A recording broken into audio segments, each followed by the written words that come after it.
Good evening and welcome to Little Dean Local News. I'm David and with me my co-host Little Dean's sweetheart Sophie.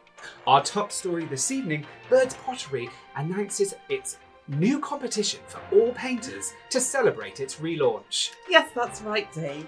5 golden tickets have been hidden under the ordinary wrapping paper of 5 ordinary birdie bars. Birdie bars will now exclusively be available at Birds Pottery and will be until all 5 of the golden tickets have been found. We will keep our viewers updated on the situation.